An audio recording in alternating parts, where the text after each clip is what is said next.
नमस्कार, मैं हूं शुभम शंकरधर। आप देख रहे हैं मनी 9। समय हो गया है मनी सेंट्रल का। बहुत स्वागत है आपका। मेरे साथ स्टूडियो में मनी 9 के एडिटर अंशुमान तिवारी जी भी जुड़ गए। सर, आपका भी बहुत स्वागत है।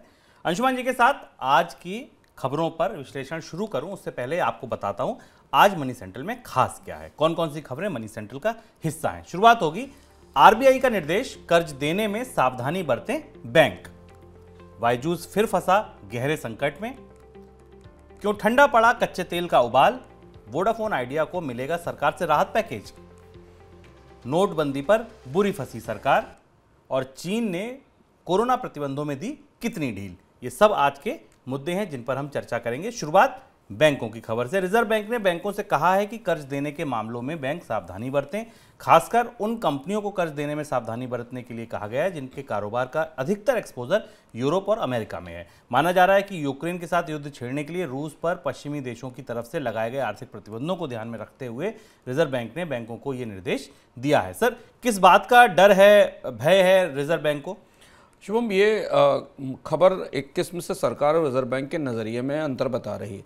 सरकार लगातार बैंकों से कह रही है कि वो वस्त्रों अकाउंट खोलें और इन देशों के साथ, खासतौर से उन देशों के साथ कारोबार शुरू करें उसमें भी रूस सबसे महत्वपूर्ण है, और जिससे बैंक हिचक रहे हैं। दूसरी तरफ ऐसा माना जा रहा है कि रिजर्व बैंक ने अपनी मौद्रिक समीक्षा के दौरान बैंकों से कहा है कि वो उन देशों में कारोबार करने से और कर्ज देने से रुकें जहां पर प्रतिबंध का खतरा है। डर ये है कि भारतीय कंपनियां अगर ऐसे जोन्स में कारोबार कर रही हैं जहां भविष्य में प्रतिबंध आ सकते हैं, उसमें खासतौर से एनर्जी सेक्टर की कंपनियां और फर्टिलाइजर से जुड़ी हुई कंपनियों के ऊपर ज़्यादा चुनौती है, जो रूस से किसी भी तरह से कारोबारी लेन देन में कर रही हैं। प्रतिबंध का खतरा रूस और उससे जुड़े कारोबारों पर ही है, बाकी और कुछ प्रतिबंध अलग अलग चल रहे हैं। यहाँ रिजर्व बैंक की कोशिश ये है कि अगर ऐसा हुआ तो आने वाले समय में इन कंपनियों के कर्ज भी डूब सकते हैं और बैंकों को प्रतिबंध का सामना भी करना पड़ सकता है। हमें याद होगा कि भारत के बैंक इसी वजह से रिजर्व बैंक से इस किस्म की गारंटी मांग रहे हैं कि अगर वो रूस के साथ कोई कारोबार शुरू करते हैं भारतीय मुद्रा में तो उन्हें उन पर प्रतिबंध नहीं लगेगा, इसकी कोई गारंटी उन्हें मिलनी चाहिए। अगली खबर भारत की आर्थिक विकास दर के घटे अनुमान पर। कल आरबीआई की पॉलिसी आई और उसके बाद रेटिंग एजेंसी नोमुरा ने कैलेंडर वर्ष 2023 के लिए भारत के ग्रोथ अनुमान में 20 बेसिस पॉइंट की कटौती की। एजेंसी ने 2023 में भारत की ग्रोथ 4.5% रहने का अनुमान लगाया है। इससे पहले एजेंसी ने 4.7% का अनुमान लगाया था। नोमुरा से पहले रिजर्व बैंक ने भी भारत के ग्रोथ अनुमान में कटौती की। हालांकि वह कटौती वित्त वर्ष 22-23 के पूरे वित्त वर्ष के लिए 1 अप्रैल से लेकर 31 मार्च तक के लिए। आरबीआई ने वित्त वर्ष 2022-23 में 6.8% ग्रोथ का अनुमान लगाया है। पहले अनुमान 7% का था, इसमें भी 20 बेसिस पॉइंट की कटौती की गई है। सर, रिजर्व बैंक की पॉलिसी के बाद जो प्रतिक्रिया आ रही है उनका क्या मतलब है? शुभम, अब रिजर्व बैंक की पॉलिसी और रिजर्व बैंक की तरफ से कल की गई बिल्कुल बेबाक किस्म की घोषणाओं के बाद भारत की ग्रोथ की कहानी में एक नया टर्न आ रहा है, एक नया ट्विस्ट आ रहा है, और वो ट्विस्ट हमारे लिए जानना जरूरी है और अगले साल की दृष्टि से महत्वपूर्ण है। रिजर्व बैंक ने कल जो संकेत दिए वो स्पष्ट रूप से थे कि लड़ाई लंबी चलेगी, ब्याज दरों में बढ़ोतरी लंबे समय तक जारी रहेगी, महंगाई की चुनौती से पार पाने में वक्त लगेगा। अब जो अनुमान हैं, जिन अनुमानों पर सबकी निगाहें टिकी हैं, वो आना शुरू हो गए हैं और वो अगले साल की विकास दर के हैं। नोमुरा का अनुमान यह है कि अगले साल भारत की विकास दर 5.1% हो जाएगी, जो कि शायद आने वाले समय में और रिवाइज होकर 5% के आसपास आ सकती है। ये माना जा रहा है कि भारतीय अर्थव्यवस्था अगले वित्त वर्ष की दूसरी तिमाही में बहुत तेज ढलान पर होगी और वहाँ रिजर्व बैंक पर यह बात का दबाव होगा कि वो ब्याज दरों में जो बढ़ोतरी की गई है उसे वापस लौटाकर ब्याज दरों में कटौती फिर शुरू करे।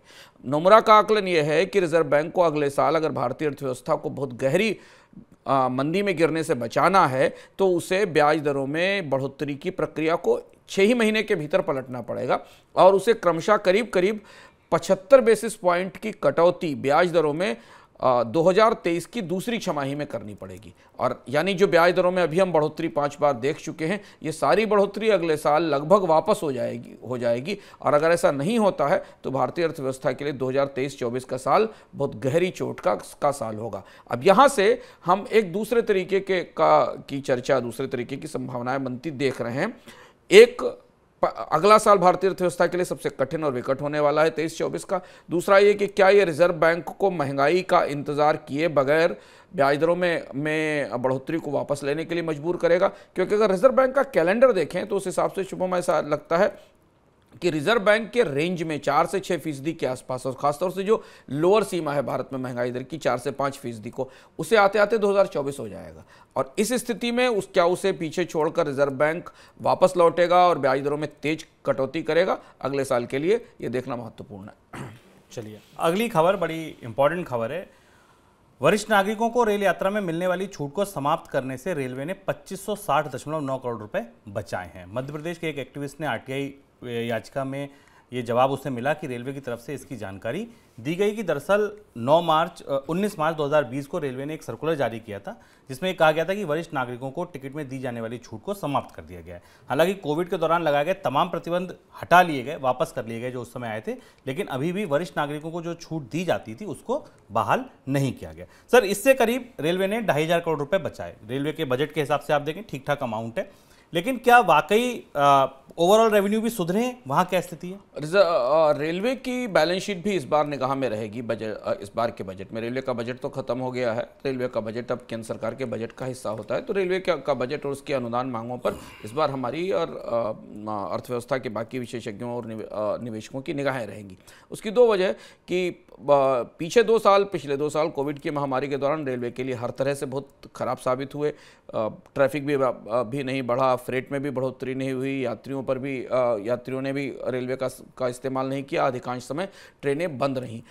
उसका नुकसान रेलवे को बड़े पैमाने पर रेलवे के फिनांसेस के तौर पर दिखाई दिया। और शायद ये वही वजह थी कि रेलवे को ने जब वापस अपना कामकाज शुरू किया और ट्रेनें चलना शुरू हुई तो उसने ये 2500 करोड़ रुपए बचाने के लिए सीनियर सिटीजन्स को मिलने वाली रियायतों को ख़त्म कर दिया, जिसमें अधिकांश सीनियर सिटीजन्स जिन रियायतों का फ़ायदा उठाते थे वो नॉर्मल स्लीपर क्लास में चलने वाले लोग थे। करीब 54% ऐसी थी जो ये आरटीआई जवाब बताता है। यहाँ से आगे हम देखने की कोशिश करें तो अभी जो आंकड़े हमारे पास आ रहे हैं नवंबर तक के, वो रेलवे के कामकाज में सामान्य परिस्थिति लौटने का संकेत दे रहे हैं। अगर हम पिछले 2 साल के घाटे को निकाल दें, पहला संकेत यह है कि रेलवे का जो पैसेंजर ट्रैफिक है वो अप्रैल के नवंबर के बीच में करीब 76% अप हुआ है पिछले साल की तुलना में। पर यह तुलना थोड़ी कंफ्यूजिंग हो सकती है क्योंकि पिछले साल रेलवे के पास कोई बड़ा ट्रैफिक नहीं था, लेकिन इस बार 43,000 करोड़ रुपए का पैसेंजर ट्रैफिक रेवेन्यू रेलवे को मिला है अप्रैल से नवंबर के बीच में, जो पिछले साल करीब 24,631 करोड़ रुपए था। ठीक इसी तरह अगर रेलवे की फ्रेट लोडिंग देखें तो फ्रेट लोडिंग में 8% की टनेज में बढ़ोतरी हुई है, जितना फ्रेट रेलवे लोड करता है, और जो अर्निंग है उसमें 16% की बढ़ोतरी दिखाई दे रही है पिछले साल की तुलना में। अब ये दोनों चीज़ें ऐसी हैं जो रेलवे के संसाधनों को, रेलवे की परिस्थिति को सामान्य की तरफ जाने के लिए इशारा करती हैं। लेकिन इसके बाद भी जो रेलवे के घाटे हैं और जो नुकसान है उन्हें देखते हुए इस साल रेलवे नई परियोजनाओं में कितना निवेश करेगी, पुनर्गठन का क्या होगा, इस बार बजट की दृष्टि से यह भी जानना जरूरी है क्योंकि रेलवे अपनी कुछ कंपनियों को, कुछ शाखाओं को, कुछ वर्टिकल्स को बंद करने भी जा रही है, जिसकी चर्चा बार बार आ रही है। पर रेलवे धीमे धीमे वापस पटरी पर लौट रही है और उसके लिए जो भी नुकसान, जो भी मुफ्त सेवाएं या कंसेशन दिए जा रहे हैं उनमें छटनी की जा रही है। चलिए अब खबर रोजगार बाजार से।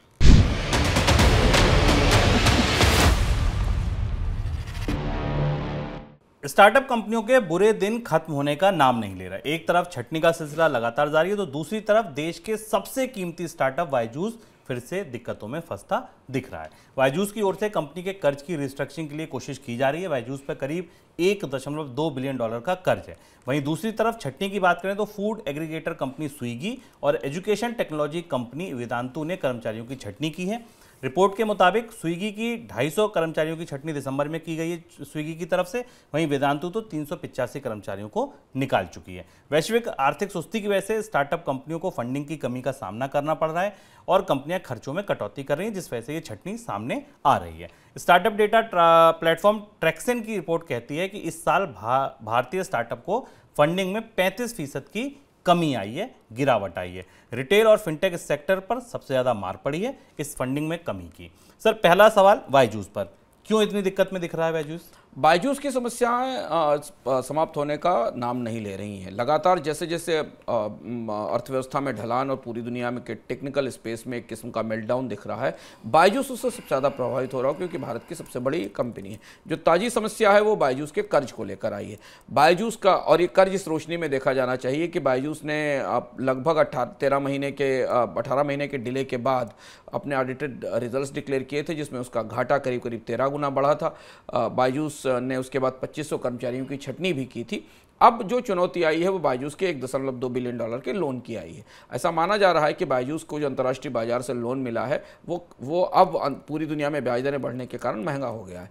जिस रेट पर ये लोन मिला है वो लाइबोर से 3% प्लस पर का रेट है जिस पर इसको कर्ज मिला है। और बायजूस ने अब किस मर्चेंट बैंकरों की सेवाएं लेते हुए कर्ज देने वाले बैंकों से और कर्ज देने वाले निवेशकों से ये प्रयास शुरू किया है कि वो इस पर ब्याज दरों में कुछ कमी करे या कुछ शर्तों को में रियायत दे। इस बात का संकेत है कि बायजूस की वित्तीय स्थिति सुधरती हुई नहीं दिख रही है। लॉसेस लगातार बढ़ रहे हैं और ये फिनटेक सेक्टर में जो समस्या पिछले 6 महीने से दिख रही है उसका और गहराते जाने का संकेत है। शुभम ने आपको बताया कि वेदांतु इसी परिवार की एक कंपनी है, फिनटेक वाले परिवार, एडटेक एजुकेशन टेक्नोलॉजी परिवार की एक कंपनी है। उसने अपने कर्मचारियों की संख्या में फिर से छटनी की है। तो बायजूस तो बड़ी कंपनी, छोटी कंपनियां तो और ज़्यादा गहरी मुश्किल में दिखाई दे रही हैं। सर, अब एक नाम बदल रहा है, बस कंपनियों की घटनाएं सेम है। छटनी लगातार हो रही है, फंडिंग लगातार गिर रही है। ये अब 2 स्थापित सत्य हैं स्टार्टअप की दुनिया के लिए, न्यू इकोनॉमी की दुनिया के लिए। भविष्य क्या है, इसका असर कहां तक है, कब तक है, कितना है, ये कैसे आंका जाए? अब तो इस बाजार में बड़ा उथल पुथल और बड़ा फेरबदल सामने दिख रहा है। फिलहाल अगले 6-7 महीने तक वे सारे कारोबार जिन कारोबारों के पास कोई स्थापित रेवेन्यू मॉडल नहीं है उनमें निवेशकों का विश्वास और जो फंड डालने वाले लोग हैं उनका विश्वास कम होता जाएगा। और इसीलिए हमने रिटेल और फिनटेक सेक्टर में जो निवेश है वो करीब 57% और 41% गिरते हुए देखा है। अब अगर आप देखें कि अगर आप ये हिसाब लगाएं कि सबसे पहले कौन गिरेगा स्टार्टअप में, अगर ये सीम बनाने की कोशिश करें तो सबसे बुरी तरह क्षतिग्रस्त और क्षतविक्षत है एजुकेशन टेक्नोलॉजी सेक्टर, जिसे माना जा रहा था कि भारत में इससे बड़ी क्रांति हो रही है और बहुत सारे लोग पढ़ना शुरू कर रहे हैं, लेकिन ऐसा नहीं। स्कूल खुलने के बाद बाकी सारी चीज़ों के साथ एजुकेशन टेक्नोलॉजी सेक्टर का मेल्टडाउन सबसे तेज हुआ है। दूसरे स्तर पर आता है फिनटेक सेक्टर, जहां फिनटेक तो बहुत है पर रेवेन्यू मॉडल क्लियर नहीं है, कंपनियों के पास कोई मुनाफा नहीं है, उनके पास कोई रिटर्न नहीं। और फिनटेक सेक्टर में रिजर्व बैंक के बहुत सारे कानून और नियम भी फिनटेक सेक्टर की ग्रोथ के लिए फिलहाल चुनौती हैं। यह दूसरा हिस्सा है। और तीसरा हिस्सा रिटेल का है। रिटेल पर असर सबसे बाद में आएगा, लेकिन अगर अगले 2 तिमाही के मैक्रो पिक्चर को या अगले 2 तिमाही के मांग के, डिमांड के, ग्रोथ के अनुमानों को आप देखें और जैसा हमने आज नोमुरा के आंकलन पर चर्चा की 2023 के अनुमानों को देखें, तो फिर तीसरा गढ़ जिस पर स्टार्टअप निवेशक जहां से बाहर निकलने की कोशिश करेंगे वो रिटेल का सेक्टर होगा, क्योंकि रिटेल सेक्टर जो है वो पूरी तरह लोगों की खपत मांग पर आधारित है। तो ये तीसरा हिस्सा है जहां हमें छटनी दिखाई देगी। अब आप तार जोड़ सकते हैं, आप देख सकते हैं कि आज हमने आपको जो 3 खबरें बताई वो तीनों खबरें कहीं ना कहीं इससे जुड़ी हुई हैं। हमने देखा कि स्विगी के रोजगारों में भी कटौती हो रही है, फिनटेक सेक्टर के रोजगारों में कटौती की बात हम पहले कर चुके हैं, और एडटेक की 2 कंपनियां वेदांतु और बायजूस मुश्किल में है, सामने दिखता है। न्यू इकोनॉमी से जुड़ी एक और बुलबुला था जो अभी फूटा, वो था क्रिप्टो का।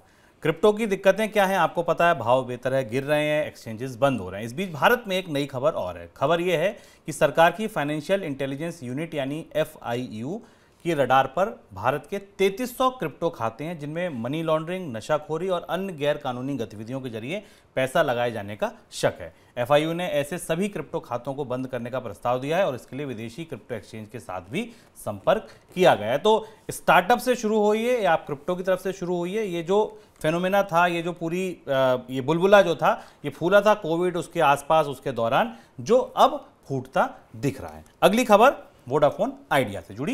कर्ज में फंसी टेलीकॉम कंपनी वोडाफोन आइडिया को उबारने के लिए सरकार मदद दे सकती है। रिपोर्ट्स में सरकारी अधिकारी के हवाले से कहा गया है कि सरकार वोडाफोन आइडिया को राहत पैकेज देने के लिए तैयार है, लेकिन कंपनी के प्रमोटर्स को फंडिंग भी करानी होगी और साथ में नए निवेशकों को कंपनी के साथ जोड़ना होगा। मतलब थोड़ा आप लेकर आइए, थोड़ा हम लगा देते हैं। वोडाफोन आइडिया पे कुल 2.2 लाख करोड़ रुपए का कर्ज है। सर, वोडाफोन फिर से गहरी मुश्किल में दिख रही है, ऐसा क्यों? वोडाफोन को लेकर ये उम्मीद बनी थी कि जब सरकार ने कंपनियों से पुराने रेवेन्यू की वसूली का जो सुप्रीम कोर्ट का आदेश आया था उसको लागू करने में रियायतें दी थी और कंपनियों को ये सुविधा दी थी कि अगर वो नहीं पे कर पाती तो उनकी बकायेदारी को सरकार इक्विटी में बदल देगी। तो मुश्किलों में फंसी वोडाफोन इस विकल्प को चुनने में सबसे आगे आई थी। 2.2 लाख करोड़ रुपए का कर्ज है वोडाफोन पर, घाटे में है, लगातार अपने प्रतिस्पर्धियों की तुलना में बाजार खो रही है। फाइनेंशियली ये कंपनी लगभग संकट में है और इसे जो इसके आंकड़े हमारे पास दिख रहे हैं, उसमें सरकार की बकायेदारी ही करीब 1,36,600 करोड़ रुपए के आसपास है, जिसे सरकार को इक्विटी में बदलना था। लेकिन अभी सरकार की तरफ से कैसा बयान आया जिससे वोडाफोन को लेकर फिर चिंताएं बढ़ी। सरकार ने जो इक्विटी में बदलने और जो बेल आउट का पैकेज दिया था उसे अभी लागू नहीं किया है, और उसका कहना यह कि यह तभी किया जा सकता है जब इसके प्रमोटर्स यानी आदित्य बिरला ग्रुप और वोडाफोन पीएलसी जो कि यूरोप की कंपनी है, ये दोनों मिलकर नए निवेश की योजनाएं मेज पर सामने रखें। ये दोनों जो प्रमोटर्स हैं ये अपने लिए अतिरिक्त फंड लेकर आए, तब सरकार उस ऑप्शन में जो बेल आउट देना चाहती है उस ऑप्शन की तरफ आगे जाएगी। अभी तक वोडाफोन को सरकार की तरफ से जिस ऑप्शन का उसने इस्तेमाल किया था और बाकायदारी को इक्विटी में बदलने का इस्तेमाल किया था, उसकी सहमति नहीं मिली है। अब यहाँ बड़ी चुनौती है क्योंकि वोडाफोन के पास फंड्स और संसाधनों की कमी है, बाजार की प्रतिस्पर्धा में कंपनी पीछे पिछड़ रही है। यदि सरकार से मिलने वाली सहायता रुकती है तो फिर वोडाफोन की स्थिति थोड़ी ज़्यादा डावाडोल नजर आएगी। सर, इस सेक्टर से जुड़ी एक और खबर यह है कि टेलीकॉम कंपनियों को जो लाइसेंस फीस में रियायत मिलने का फैसला था उसे नकार दिया गया है। क्यों नकार दिया गया, क्या बात है ये? शुभम, ये बड़ा झटका है टेलीकॉम कंपनियों के लिए। मैं आंकड़े चेक कर रहा था कि टेलीकॉम कंपनियों को को इस बात की बड़ी उम्मीद थी कि टीआरआई ने टेलीकॉम डिपार्टमेंट से यानी डीओटी से जो सिफारिश की थी वो सिफारिश ये थी कि टेलीकॉम कंपनियों को जो अपने राजस्व के हिस्सेदारी के तौर पर 8% हिस्सा सरकार को लाइसेंस फीस के तौर पर देना पड़ता है, उसे घटाकर 6% कर दिया जाए, यानी 2% घटा दिया जाए। इस सिफारिश को आगे बढ़ाने से या वित्त मंत्रालय तक पहुंचाने से डिपार्टमेंट ऑफ टेलीकॉम ने इनकार कर दिया है। डिपार्टमेंट ऑफ टेलीकॉम ने इस सिफारिश को सरकार को भेजने से मना कर दिया। वजह शायद ये रही होगी कि सरकार के पास राजस्व का दबाव है और वो रियायत नहीं देना चाहती। ये अगर रियायत आती तो जियो, वोडाफोन, एयरटेल, इन सारी कंपनियों को कम से कम लगभग साल में 3,000 करोड़ रुपए की राहत मिलने की संभावना थी। टेलीकॉम रेगुलेटरी अथॉरिटी का यह मानना था, उसने सिफारिश इसलिए की थी कि अभी जो टेलीकॉम कंपनियों से जो लाइसेंस फीस वसूली जाती है उसका स्ट्रक्चर ये है कि उसमें 5% की एक यूएसओ फंड लेवी लगती है। यूएसओ फंड का लेवी का मतलब ये पैसा इसलिए लिया जाता है कि उस पैसे से सरकार ग्रामीण इलाकों में नेटवर्क बनाने पर पैसा खर्च करेगी ताकि लोगों को गाँव में फ़ोन और मोबाइल फ़ोन की सुविधाएँ मिल सकें। टीआरआई ने अपनी रिपोर्ट में ये कहा था, शुभम, कि ये इस लेवी का बड़ा हिस्सा अभी तक करीब करीब 1.3 लाख करोड़ रुपए जिससे कलेक्ट किए गए हैं उसका 49% हिस्सा इस्तेमाल नहीं हुआ है, वो अनयूज्ड पड़ा हुआ है। टेलीकॉम कंपनियों से पैसा वसूल कर सरकार अपने पास रख रही है, इसका इस्तेमाल नहीं हुआ है। और दूसरा, भारत के गांवों में टेलीकॉम का कवरेज या टेलीकॉम नेटवर्क का कवरेज बड़े पैमाने पर फैल चुका है। तो अगर ये इसमें से इसे 5% से घटाकर 3% कर दिया जाता तो लाइसेंस फीस घटकर 6% के आसपास आ जाने की संभावना थी, लेकिन इसे दूरसंचार विभाग इससे सहमत नहीं नजर आया। चलिए, अब हाल तेल के बाजार का।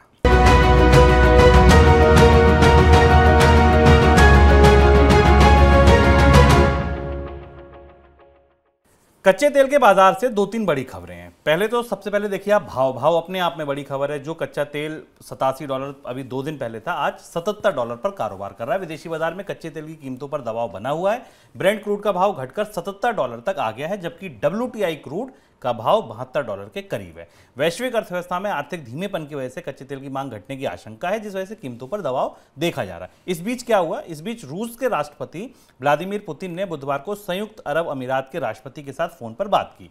दोनों नेताओं के बीच रूसी तेल के भाव पर पश्चिमी देशों की तरफ से लगाई गई कैपिंग और ओपेक प्लस देशों के उत्पादन और रूस को सहयोग को लेकर बातचीत हुई है। सर, तेल बाजार में कीमतों पर जो दबाव देखा जा रहा है, इसकी बड़ी वजह क्या है? तेल बाजार में 2 तरीके की खबरें आ रही। तेल बाजार में एक किस्म का छोटा बियरिश ट्रेंड दिख रहा है। बाजार की कीमतों में $80 से नीचे ब्रेंट की कीमत है, $75 से नीचे WTI की कीमत है। बाजार में माना जा रहा है कि एक साथ कई सारे ऐसे फैक्टर हैं, कुछ तो कन्फ्यूज़न है जिस पर हम आगे बात करेंगे, जो असमंजस है, लेकिन ज़्यादा बड़े फैक्टर्स ऐसे हैं जो चीन की मांग में गिरावट को लेकर समझ में आ रहे हैं। और प्लस दुनिया की एजेंसियाँ दुनिया की सारी अर्थव्यवस्थाओं में मांग को कम करने के संकेत दे रही हैं। तो जब तक ओपेक के देश उत्पादन में कटौती का कोई अगला फैसला नहीं लेते हैं, तब तक बाजार के लिए कोई पॉजिटिव ट्रिगर नहीं दिखता है इस समय, ये दबाव के तौर पर दिखाई दे रहा है। इसी की तैयारी शुरू हुई, जैसा कि आपको शुभम ने बताया कि किस्म की पेशबंदी आज से फिर शुरू हुई, जिसमें रूस के राष्ट्रपति पुतिन ने ओपेक प्लस देशों के बड़े सदस्य अमीरात के साथ बात की। एक बड़ा असर इस पर इसलिए भी दिखाई दिया कि एशिया के लिए सऊदी अरब ने अपनी तेल की कीमतों में कटौती की थी। बाजार में रुख ये मिल रहा है, स्टैंडर्ड चार्टर्ड का मानना यह है कि ये बेरिश ट्रेंड है, पर कोई बहुत बड़ा डाउनवर्ड प्रेशर ऑयल की कीमतों पर नहीं बनता दिखाई दे रहा है। यानी तेल की कीमतें कुछ समय बाद वापस 80 और $85 पर बैरल के आसपास आती दिखाई देंगी। सर, कैपिंग को लेकर भी लगातार असमंजस हैं, चीज़ें क्लियर नहीं है, किस तरीके के असमंजस खड़े हो रहे हैं? ये बड़ी कठिन बात है। और जब कैपिंग आई और जब उसकी घोषणा हुई और उसके बाद जब हमने जानने की कोशिश की कि आखिर दुनिया के ऑयल ट्रेडर्स को कैसे देख रहे हैं, तो सबसे बड़ी चीज़ ये है कि दुनिया में पहली बार शुभम ऐसा हो रहा है कि तेल को एक फिक्स्ड प्राइस पर बेचने का नियम बनाया जा रहा है। तेल एक ऐसी कमोडिटी है जो कभी भी फिक्स प्राइस पे नहीं बिकती है। तेल के हमेशा मूवमेंट ही होते हैं दोनों तरफ, और चूंकि तेल के सौदे फॉरवर्ड होते हैं, फ्यूचर में होते हैं, इसलिए तेल की जो वॉलेटिलिटी है वो बहुत नेचुरल पार्ट है, स्वाभाविक बात है तेल के या कच्चे तेल के बाजार की। ये ऑयल कैप कैसे, ये बहुत कॉम्प्लेक्स और जटिल ऑयल कैप है कि आप $60 से ऊपर नीचे नहीं बेच सकते। ये कैप कैसे लागू होगी, ट्रेडर्स को इसमें समझ में नहीं आ रहा। ट्रेडर्स अगर इस पर ट्रेड करेंगे और उसके बाद उनके ऊपर कोई एक्शन होगा तो इससे वो हिचके हुए हैं, इसलिए क्योंकि प्रतिबंधों का मामला है इसलिए हिचके हुए हैं। तो दूसरी तरफ कि उनको लगता है कि धोखे में अगर उनसे ये कैप वायलेट हो गई तो उनके ऊपर प्रतिबंध लगने की नौबत आएगी। दूसरी तरफ जो बैंक्स और इंश्योरेंस कंपनियां हैं और जो शिपिंग कंपनियां हैं वो इस रिस्क से परेशान हैं कि ये जो शर्तें लगाएगी इनका कंप्लायंस वो कैसे करेंगी, इसे कैसे निर्धारित करेंगी कि इसका कंप्लायंस हो और इस कंप्लायंस को कैसे मॉनिटर किया जाएगा। ये एक महत्वपूर्ण बात है, परिस्थिति है, जिसके कारण तेल बाजार में एक अजीब सी अनिश्चितता बनी हुई है। वो अनिश्चितता भी तेल की कीमतों में मौजूदा गिरावट की परिस्थिति की तरफ आ रही है। अगली जो महत्वपूर्ण बैठक होने वाली है ओपेक प्लस देशों में, जिसकी भूमिका पुतिन ने तय की है, वो तेल की बाजार की कीमतों के लिए ज़रूरी साबित होगी। जहाँ तक रणनीतिक स्तर पर व्यवस्था की बात है, एक बड़ा फैसला हमारे सामने इंप्लीमेंट होता हुआ दिख रहा है जो कि रूस के तेल पर कैपिंग पर है।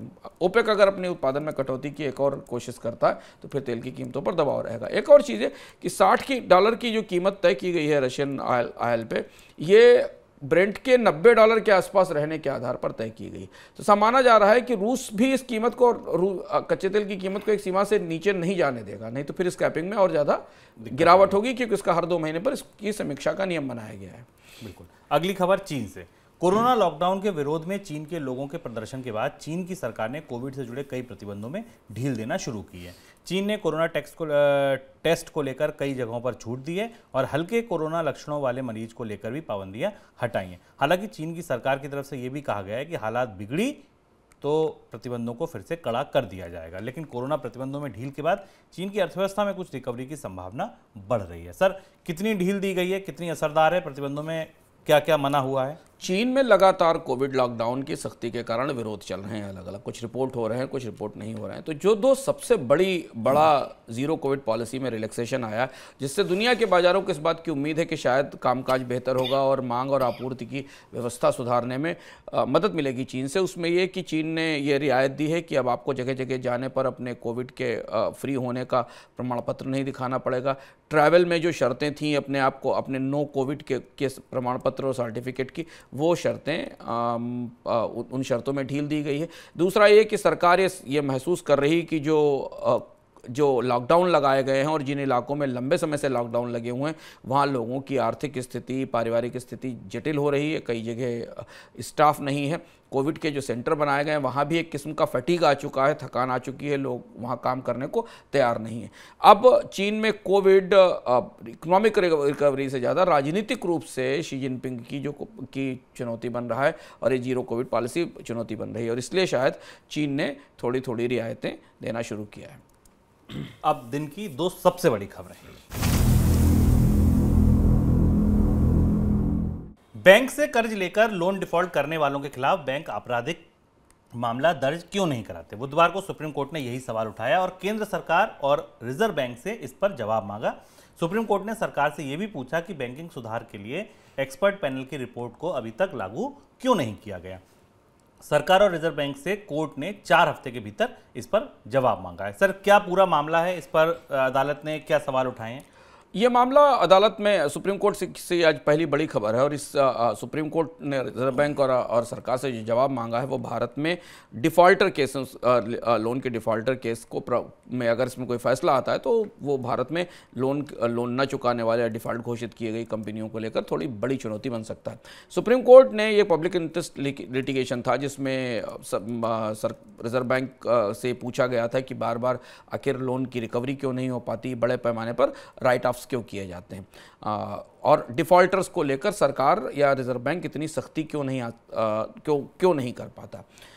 सुप्रीम कोर्ट ने इस पर रिजर्व बैंक और सरकार से कहा है कि एक सरकार का ही और रिजर्व बैंक का एक एक्सपर्ट पैनल ये कह चुका है कि डिफ़ॉल्टर्स के खिलाफ आपराधिक मामले दर्ज किए जाने चाहिए। अगर बैंक का लोन न चुकाना अपराध है और आपराधिक मामला बनता है तो आखिर इतने बड़े बड़े डिफ़ॉल्टर के अगेंस्ट बैंकों ने आज तक कोई आपराधिक कार्यवाही क्यों नहीं की, FIR क्यों नहीं कराई, और अगर ये नहीं माना जाता है तो इस मामले में सरकार स्पष्ट करे। यहाँ से एनपीए की पूरी कहानी में एक नया मोड़ आता है, क्योंकि एनपीए को अभी तक सरकारें अपराध नहीं मानती हैं। उनका मानना है कि अगर लोन नहीं चुकाया है कंपनी ने तो कंपनी को उसके अलग अलग विंडो दिए जाने चाहिए। पहला विंडो है कि अपने बैंक के साथ रिस्ट्रक्चर कर ले लोन के चुकाने को। दूसरा विंडो ये है कि वो उसका कर्ज कोई ARC खरीद कर रिकवरी में चला जाए। तीसरा उसका विंडो ये है कि वो IBC में चला जाए और वहाँ जाकर बैंक के साथ नेगोशिएट करके हेयर कट ले ले। बैंक्स चूंकि इसके अगेंस्ट प्रोविजनिंग कर चुके होते हैं डूबे हुए डिफ़ॉल्टेड लोन के तहत, तो वो इसको एक सामान्य आर्थिक प्रक्रिया मानते हैं। अगर सुप्रीम कोर्ट इस मामले में कोई फैसला देता है और लोन चुकाने में चूकना आपराधिक मामले की श्रेणी में आता है तो इससे फिर बैंकिंग सिस्टम में काफ़ी बड़ी उथल पुथल मचेगी। ऐसा इस सुनवाई से इस तरीके का संकेत मिलता है। सुप्रीम कोर्ट क्या कहता है बैंक लोन को लेकर और डिफ़ॉल्टर्स को लेकर, इस पर हमारी निगाहें रहेंगी। सुप्रीम कोर्ट ने 2016 में हुई नोटबंदी के मामले पर सुनवाई पूरी कर ली और बुधवार को अपना फैसला भी सुरक्षित कर लिया है। हालांकि फैसला सुनाने से पहले कोर्ट ने केंद्र सरकार और रिजर्व बैंक से उन दस्तावेजों की मांग की है जिनके आधार पर सरकार ने नोटबंदी का फैसला सुनाया था। इसके लिए कोर्ट ने 10 दिसंबर तक का समय दिया है। सरकारी वकील की तरफ से कहा गया कि सरकार की तरफ से कोर्ट में दस्तावेज सील बंद लिफाफे में उपलब्ध कराए जाएंगे। सर, सुप्रीम कोर्ट सरकार के जवाब से संतुष्ट क्यों नहीं हुआ? दस्तावेज की बात तो तभी आई होगी जब जवाब से संतुष्टि नहीं हुई होगी। नोटबंदी के 2016 की नोटबंदी जिसे भुलाने की कोशिश की गई थी और सरकार की तरफ से इसे एक सामान्य आर्थिक प्रक्रिया बताया गया था, एक डिसरप्शन बताया गया था, उसमें सरकार अब सुप्रीम कोर्ट में फंसती दिखाई दे रही है। पिछली सुनवाई के दौरान सुप्रीम कोर्ट का रुख थोड़ा सहमतिपूर्ण था, पर आज सुप्रीम कोर्ट ने जिस तरीके के कल सुप्रीम कोर्ट ने जिस तरीके के सवाल जवाब किए, सरकार से जिस तरह से सख्ती से जानकारियां मांगी, उससे दो चीज़ें स्पष्ट हुई। पहली चीज़ तो ये स्पष्ट हुई कि सरकार की जो अपील थी सुप्रीम कोर्ट से कि इसे एक इकोनॉमिक पॉलिसी का मैटर माना जाए और इसमें अदालत को दखल नहीं देना चाहिए, इस बात को सरकार को नकार दिया। बल्कि बेंच ने यह कहा कि अगर इकोनॉमिक पॉलिसी का मैटर है, इस शर्त पर हम हाथ पर हाथ रखे नहीं बैठे रहेंगे, क्योंकि जिन लोगों ने याचिका की है उसमें अधिकांश लोग नोटबंदी के दौरान नियमों से और नोटबंद किए जाने से बुरी तरह पीड़ित थे। दूसरी बात यह कि सरकार की तरफ से जो तर्क दिया गया था कि ये एक ऐसी प्रक्रिया थी जिस प्रक्रिया से डिजिटल ट्रांजैक्शन में बड़ी ग्रोथ आई, ब्लैक मनी काले धन को रोकने में मदद मिली, टेरर फंडिंग रोकने में मदद मिली और डिमोनेटाइजेशन या नोटबंदी फॉर्मल इकोनॉमी को, औपचारिक इकोनॉमी को बढ़ाने का एक बड़ा जरिया था जिसकी वजह से ये एक बड़ा क्रिटिकल पॉलिसी डिसीजन था। और इसके बारे में जो भी इससे तकलीफें हुई उन्हें रोकने के लिए सरकार की तरफ से एलाबोरेट इंतजाम किए गए थे। ये तर्क सरकार की तरफ से दिया गया था। इसी पर सुप्रीम कोर्ट ने वो सारे दस्तावेज और वो सारी जानकारियां मांगी हैं। जानकारियों में फैसले की जानकारी भी है। इससे लोगों को होने वाली मुश्किलों से बचाने के लिए क्या किया गया था, उन सारी तैयारियों को भेजा गया। अभी ये स्पष्ट नहीं है कि सरकार से इस फैसले की पूरी प्रक्रिया के बारे में भी पूछा गया है कि नहीं, लेकिन जो दस्तावेज सीलबंद लिफाफे में जाएंगे उसके बाद सुप्रीम कोर्ट इस पर निर्णय लेगा। हालांकि सुप्रीम कोर्ट ने इसकी सुनवाई लगभग पूरी कर लेने के आज संकेत दिए हैं। सर, सवाल क्या था? सुप्रीम कोर्ट की तरफ से सीधा सवाल जो था सरकार से पूछा क्या गया था? सुप्रीम कोर्ट की तरफ से सबसे बड़ा और महत्वपूर्ण सवाल इस प्रक्रिया को लागू करने को लेकर, तैयारियों को लेकर था। सुप्रीम कोर्ट की तरफ से ये पूछा गया कि अगर अरेंजमेंट किए गए तो फिर ये याचिकाएं शिकायत की कैसे आई हैं। जो पीड़ित पक्ष की तरफ से वकील थे, उनका यह मानना था कि आरबीआई ने, उनका ये तर्क था कि रिजर्व बैंक को इस फैसले पर बाध्य करके सहमत कराया गया, क्योंकि केंद्रीय बैंक इससे सहमत नहीं था। इस मामले में दस्तावेज उपलब्ध नहीं थे। अब इस सवाल पर के बाद सुप्रीम कोर्ट को कन्विंस करने के लिए सरकार को अपनी तरफ से बताना होगा कि क्या ये आर्थिक फैसला था, या इस फैसले से हुए नुकसान क्या थे, जिनके बारे में पता चलेगा। और यही बड़ी उलझन है जहां पर सरकार नोटबंदी को लेकर फंसती दिखाई दे रही है। सर, तीसरा और सबसे बड़ा सवाल, ठीक है कोर्ट का फैसला क्या आएगा, फैसले का अनुमान लगाना ठीक नहीं है, लेकिन पूरी बातचीत से, पूरी ये जो बहस हुई है, जो पूरे सवाल जवाब हुए, इनसे क्या संकेत मिल रहा है, किस तरीके की बातचीत आपको दिख रही है? अब अदालत के फैसले के बारे में तो हम अंदाज नहीं लगा सकते, लेकिन अगर सुनवाई के तौर पर देखें तो सुप्रीम कोर्ट के जो ऑब्जर्वेशन है, सरकार से जिस तरह से सख्ती से दस्तावेज मांगे गए, वो दो तीन संदर्भों की तरफ इशारा करते हैं। इस चर्चा में एक और महत्वपूर्ण बात थी कि सरकार ने ये पूछा आरबीआई से, और सुप्रीम कोर्ट ने सरकार और आरबीआई से पूछा कि क्या आप उन नागरिकों को कोई रेमेडी या कोई सुविधा उपलब्ध कराएंगे जो अपने नोट उस प्रक्रिया में बदल नहीं पाए थे, जिन्हें ये नहीं पता चला था क्योंकि वो बीमार हो सकते थे या किसी समस्या में हो सकते थे और वो बैंक तक अपने नोट देने नहीं पहुंच पाए। ये एक महत्वपूर्ण संकेत है। सरकार क्या जवाब देगी इसके बारे में हमें पता चलेगा। दूसरी चीज़ ये कि पीड़ित पक्ष की तरफ से अदालत से इस बात की अपील की गई कि वो इस पूरे मामले पर टिप्पणी करे, इस पूरे मामले को स्पष्ट करे, ताकि भविष्य में कोई सरकार इसी तरह अचानक 80% 90% करेंसी इन सर्कुलेशन बंद ना कर दे, जिसका कि बड़ा असर होता है। और इसलिए भारत के इतिहास में नोटबंदी को पे नए सिरे से सुप्रीम कोर्ट की सुनवाई और इस संदर्भ में फैसला महत्वपूर्ण होने जा रहा है। सुप्रीम कोर्ट इसमें कुछ रेमेडी भी सजेस्ट कर सकता है, सुप्रीम कोर्ट इस मामले में नीतिगत स्तर पर कुछ टिप्पणियां भी कर सकता है, ऐसा लगता है। पर यह महत्वपूर्ण फैसला है और इसकी सुनवाई शायद 10 दिसंबर को होना तय है। चलिए, तो ये था हमारा आज का मनी सेंट्रल। चलते चलते स्पेशल रिपोर्ट। आज की स्पेशल रिपोर्ट थोड़ा कान लगा के सुनिएगा, गौर से सुनिएगा, ध्यान से सुनिएगा। आप ये सोचते हैं क्या कि सरकारी नौकरियां इसलिए नहीं मिल रही क्योंकि सरकार के पास पैसा नहीं है, कैपेक्स के लिए ज़रूरी संसाधन नहीं है? अगर आप ऐसा सोचते हैं तो ये स्पेशल रिपोर्ट ज़रूर आपकी इस सोच को बदल सकती है। सरकारी कंपनियों में खाली पड़े पद और उन कंपनियों के पास पड़े पैसे का हिसाब लगाया जाए तो इतना पैसा तो जरूर है कि खाली पड़े पदों को आसानी से भरा जा सकता है। लेकिन कंपनियां इस पैसे का इस्तेमाल खाली पदों को भरने की बजाय म्यूचुअल फंड में निवेश के लिए कर रही हैं। और अब तो सरकार ने इन कंपनियों को निजी म्यूचुअल फंड की डेट स्कीम में निवेश की अनुमति भी दे दी है। पहले एसबीआई, यूटीआई और एलआईसी जैसे पब्लिक सेक्टर के म्यूचुअल फंड में ही निवेश की अनुमति थी। देश में करीब 35 म्यूचुअल फंड के पास डेट स्कीम में निवेश का विकल्प है और माना जा रहा है कि सरकार की अनुमति के बाद सरकारी कंपनियों की तरफ से इन सभी म्यूचुअल फंड्स में निवेश बढ़ सकता है, क्योंकि Coal India, Hindustan aeronautics, Mazagon dock ship builders, NMDC, BEL और भेल जैसी लिस्टेड सरकारी कंपनियों के पास भारी भरकम नकदी है। 31 मार्च 2022 के आंकड़ों के अनुसार इन कंपनियों के पास करीब 1,58,478 करोड़ रुपए का कैश बैलेंस है। इसमें सरकारी बैंकों, बीमा कंपनियों और वित्तीय कंपनियों के कैश बैलेंस के आंकड़े शामिल नहीं हैं। इतनी बड़ी रकम अगर म्यूचुअल फंड के पास मैनेज होने के लिए आएगी तो उनकी एसेट अंडर मैनेजमेंट यानी एयूएम में तो बढ़ोतरी होगी ही, साथ में म्यूचुअल फंड इंडस्ट्री का शेयर बाजार में निवेश भी बढ़ सकता है।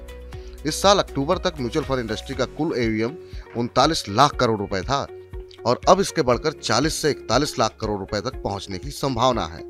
सरकारी कंपनियों के पास पड़े इस भारी कैश सरप्लस का इस्तेमाल पूंजीगत निवेश के तौर पर होना चाहिए था, ताकि कंपनियां नई इकाइयों की शुरुआत करती, बाजार में नई मांग भी तैयार होती और नई नौकरियां भी निकलती। साथ में इस पैसे का इस्तेमाल पहले से खाली पड़े पदों को भरने के लिए भी हो सकता था। 2016-17 से लेकर पिछले साल मार्च तक पब्लिक सेक्टर की कंपनियों में नौकरी करने वाले लोगों का आंकड़े में 1 लाख की कमी आई है, यानी 4 साल में सीधे 1 लाख पद घट गए हैं, जिन्हें पब्लिक सेक्टर की कंपनियां अपने पास पड़े कैश रिजर्व से भर सकती थी। लेकिन अब ये पैसा म्यूचुअल फंड बाजार में निवेश होने जा रहा है। इससे कंपनियों और सरकार को तो फायदा हो सकता है, लेकिन रोजगार के बाजार में नौकरियों की किल्लत और भी ज्यादा बढ़ सकती है। मनी 9 के लिए सुभाष सुमन।